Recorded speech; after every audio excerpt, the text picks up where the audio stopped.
Thought I'd stop on the side of the road for a little story time video.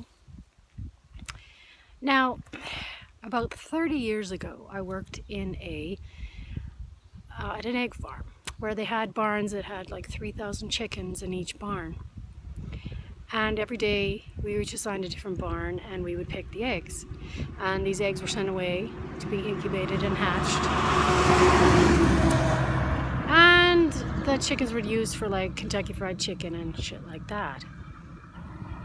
Every day, they only had about 18 months of egg laying life. And so every day we would do a thing called Walking for the Dead.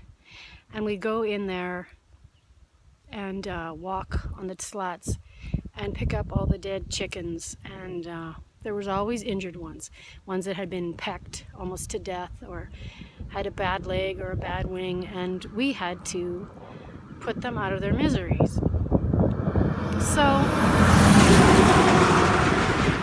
I learned to wring a chicken's neck. You know, you'd grab it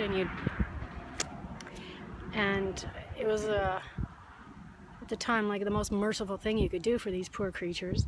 And I don't know, I was like 20 some years old. It never occurred to me that because this was just the norm, this is just what you did. You know, I picked like 3,000 eggs a day I'd gather from these hens.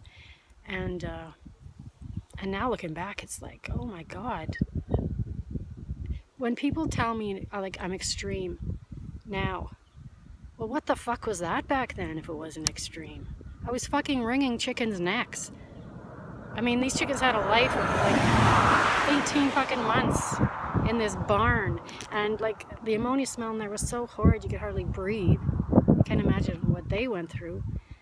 And I'm viewed as extreme now. Like, wake the fuck up, people, and kiss me feckin' arse.